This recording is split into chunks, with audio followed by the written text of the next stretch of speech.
Sir నమస్కారం sir. నమస్తే అండి. సార్ గత 2 రోజుల నుంచి కూడా సింగర్ ప్రవస్తి అటు 'పాడుతా తీయగా' షో పైన, అందులో ఉన్న జడ్జెస్ పైన చేసిన కామెంట్స్ పైన రకరకాల చర్చలైతే జరుగుతూ ఉన్నాయి సార్. ఈ నేపథ్యంలోనే అటు సింగర్ సునీత గారు స్పందించారు. అండ్ దీని ప్రొడక్షన్ జ్ఞాపిక వాళ్ళు కూడా మాట్లాడడం జరిగింది. సో ఇంటర్ వర్షన్స్ చూసిన తర్వాత ఎటువంటి ఒపీనియన్ అంటే అర్థం చేసుకోవాలి, వీటి కామెంట్స్ మీరు ఏ విధంగా చూస్తారు? అంటే వారు మాట్లాడిన దాన్ని చూసి ఖండించారు కదా వాళ్ళు. అవును, ప్రవస్తి ఆవిడ మదరు ఇద్దరు ఖండించారు. ఖండించి వాళ్ళు అబద్ధాలు చెప్తున్నారు అని అన్నారు. వీళ్ళు చెప్తున్న అబద్ధాలను వారన్నారు. అయితే వారు అన్నటువంటి మాటలకి ఒక ఆధారం ఉందని కూడా చెప్పారు వారు. అంటే సునీత గారు ఒక మాట అన్నారు, అమ్మ కెమెరాలు పనిచేస్తున్నాయి, కెమెరాల్లో రికార్డ్ అయిందంతా, మీరు ఏం చెప్పినా కానీ మీరు సాక్ష్యాలు ప్రొడ్యూస్ చేయగలరా లేదా అనేది పక్కన పెట్టేస్తే మేము మా ఆర్గ్యుమెంట్కి అనుకూలమైనటువంటి అంటే మేము చెప్తున్నవి నిరూపించుకోవటానికి కావలసినటువంటి వీడియో ఆధారాలు మా దగ్గర కలవు అని ఆవిడ స్పష్టంగా చెప్పారు. కాబట్టి ఇప్పుడు ఇమ్మీడియట్గా ఆ వీడియో ఆధారాలు ఏవో ప్రపంచం ముందు పెట్టేస్తే ఆ షో తాలూకా క్రెడిబిలిటీ నిలబడవచ్చు అనేది ఒకటి. రెండవది, సునీత గారు వీడియో పోస్ట్ చేసినటువంటి ప్రతి ప్లాట్ఫామ్ మీద కింద కామెంట్స్లో ఏ ఒక్కరూ కూడా మెజారిటీ ఆవిడతో ఏకీభవించలేదు. అవును, అనుమానం వ్యక్తం చేస్తూనే నడిచినాయి. అలాగే జడ్జిల మీద కూడా సునీతతో పాటు ఉన్నటువంటి ఇంకా 2 జడ్జిలు ఉన్నారు అక్కడ. ఒకరేమో కీరవాణి గారు, ఒకరేమో చంద్రబోస్. వాళ్ళిద్దరూ ఆస్కార్ విన్నర్లు. ఈ ఆస్కార్ విన్నర్ల ప్రవర్తన మీద కూడా ప్రజల్లో సదభిప్రాయం ఉన్నట్టుగా కనిపించలేదు. అంటే కామెంట్ సెక్షన్లో చాలా వ్యతిరేకత వ్యక్తం అవుతోంది. కీరవాణి గారు అసలు టోటల్గా ఈ ఎపిసోడ్ నుంచి దూరంగా ఉంటున్నారు. చంద్రబోస్ కూడా అక్కడ స్పందించలేదు. కానీ ఆ ప్రొడక్షన్ హౌస్ నుంచి ప్రవీణ గారు స్పందించి ఆవిడ ఈ అమ్మాయి పెట్టినటువంటి ప్రతి ఎలిగేషన్కి వివరణ ఇచ్చే ప్రయత్నం అయితే చేశారు. ఇచ్చి అయితే సునీత కావచ్చు, లేకపోతే ఆవిడ కావచ్చు, ప్రవీణ గారు కావచ్చు, వీళ్ళెవరూ కూడా అంటే తీవ్ర పదజాలంతో ఏమీ విమర్శలు చేయలేదు ఆవిడ మీద, ప్రవస్తి మీద కానీ లేకపోతే వాళ్ళ మదర్ మీద కానీ. అయితే ఇదే సమయంలో సోషల్ మీడియాలో ఇంకొక ఆర్గ్యుమెంట్ ముందుకు వచ్చింది. చాలామంది కంటెస్టెంట్ల తల్లులు, తండ్రులు వాళ్ళ పిల్లల తాలూకా కళాభినివేశం మీద విపరీతమైనటువంటి ప్రేమతో వాళ్ళు ఏదైనా ఇబ్బంది పడితే స్టేజ్ మీద, లేదు వాళ్ళు ఎలిమినేట్ అయితే లేకపోతే వాళ్ళని మార్కులు తగ్గితే సీరియస్గా రియాక్ట్ అవుతున్నారు. ఆ సీరియస్గా రియాక్ట్ అవ్వటం అనేది కరెక్ట్ కాదు. బాలసుబ్రహ్మణ్యం గారు ఉండగా కూడా ఇలాంటివి జరిగాయని, జరిగినప్పుడు ఆయనే నేరుగా కూర్చోబెట్టి వివరించి చెప్పారని కూడా కొన్ని ఉదాహరణలు చెప్తున్నారు. అలా జరిగాయట కొన్ని సంఘటనలు. అలాంటిది అక్కడే జరిగి ఉంటే బాగుండేది కదా అనేది చాలామంది అభిప్రాయపడుతోంది. అంటే అమ్మాయి అంటే వాళ్ళు ఇచ్చేటువంటి మెమెంటో కానీ లేకపోతే ఆ సర్టిఫికెట్ కానీ తీసుకోవద్దు అని మదర్ వెళ్ళి అన్నప్పుడు చరణ్ గారు ఈవిడ చేయి పట్టుకునే ప్రయత్నం చేశారని, ఆపే ప్రయత్నం చేశారని ఆవిడ ఆగకుండా కిందకు వచ్చేసి స్ట్రైట్గా సునీత గారి దగ్గరికి వెళ్ళి అంతా నువ్వే చేసావు అన్న పద్ధతిలో ఆవిడ అన్న తర్వాత నువ్వు గెట్ లాస్ట్ అన్న పద్ధతిలో ఆవిడ నువ్వు అనే పదం వాడారనేది ప్రధానమైనటువంటి ఎలిగేషన్. అయితే ఆవిడేం చెప్తున్నారంటే, నేను దండం పెట్టి చేయి చూపించాను తప్ప నా నోట్లోంచి ఒక్క మాట కూడా బయటకు రాలేదు అనేది ఆవిడ ఎక్స్ప్లెనేషన్ ఇచ్చారు. మేబీ ఆవిడ దండం పెట్టి ఇలా అనటం వాళ్ళకి అలా అనిపించి ఉండొచ్చు, అలా అనిపించిందే నిజం అని నమ్మే పరిస్థితికి వెళ్ళిపోయి ఉండొచ్చు కూడా.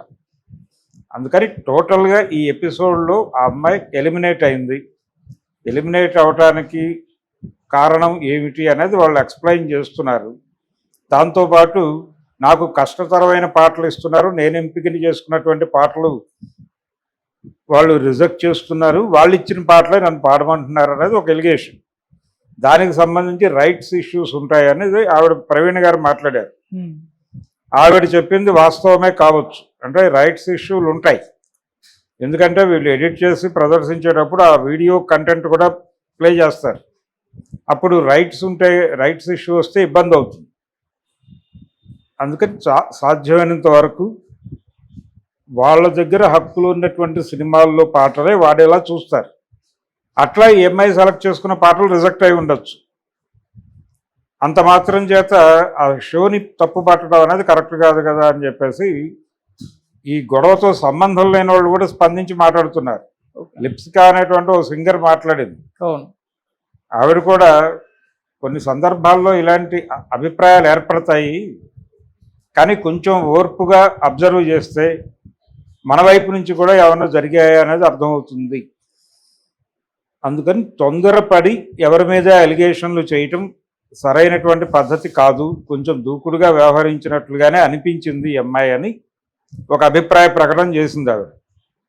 ఇలా చాలామంది కనిపిస్తున్న విషయం ఇదే. ఈవిడ కొంచెం అగ్రెసివ్గాను దూకుడుగాను వెళుతున్నారు అని దీన్ని అందిపుచ్చుకుంది మీడియా.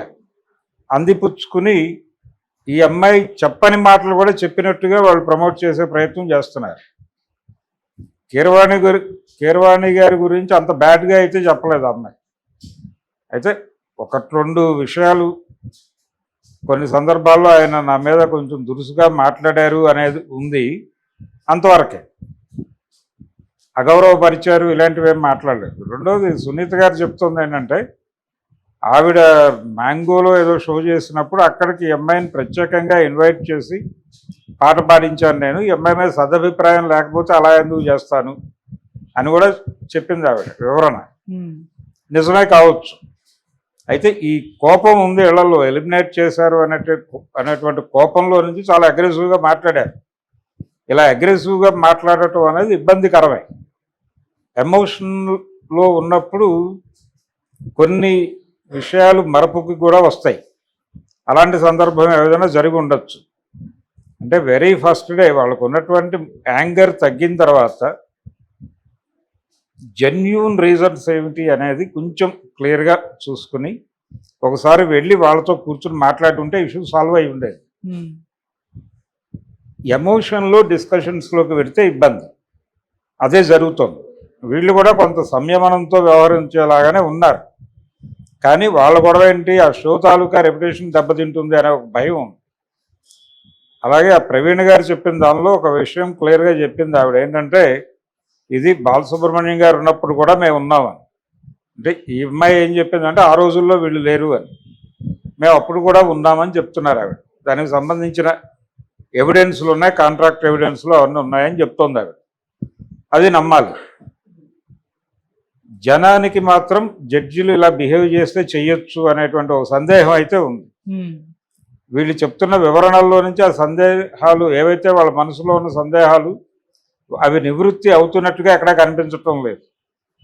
కీరవాణి గారు కూడా స్పందిస్తే బాగుంటుంది, కానీ ఆయన స్పందించే మూడ్లో ఉన్నట్టు కనబట్టలేదు. మేబీ ఈ షోకి కొనసాగుతారా లేదా అనేది కూడా అనుమానమే.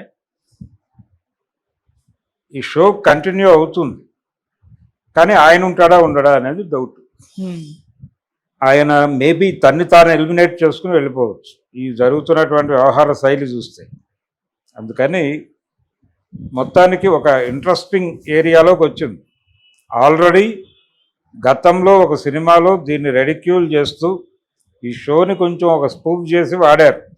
కింగ్ అనేటువంటి సినిమాలో శ్రీను వైట్ల వాడి నువ్వు పాడుతోంది కరెక్ట్ కాదని బ్రహ్మానందం గారు త్రిషాని కార్నర్ చేయటం, ఆ తర్వాత ఒకసారి నువ్వు విడిగా కలిస్తే నేను చెప్తానని చెప్పడం, దాదాపు అలాంటి ఆ ఛాయల్లో అలాంటి ఆలోచనలు కలిగే విధంగా ఈ ఎపిసోడ్ నడిచింది.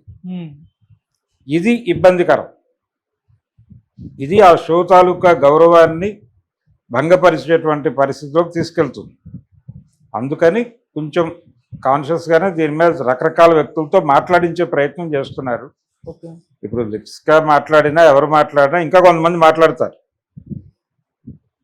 వీళ్ళందరూ కూడా ఆ షో తాలూకా గౌరవాన్ని నిలబెట్టడం కోసం కష్టపడుతున్నారు.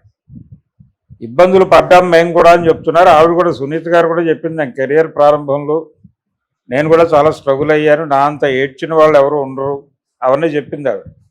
నిజమే కావచ్చు, కానీ ఈవిడ బిహేవియర్లో నుంచి ఎక్కడో ఆ అమ్మాయి కూడా గాయపడి ఉండొచ్చు. అది కూడా చెక్ చేసుకోవాలి ఒకసారి.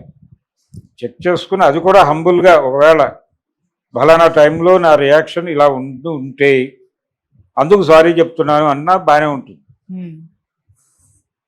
కానీ అలా చెప్పే మూడ్లో కనిపించలేదు ఆవిడ.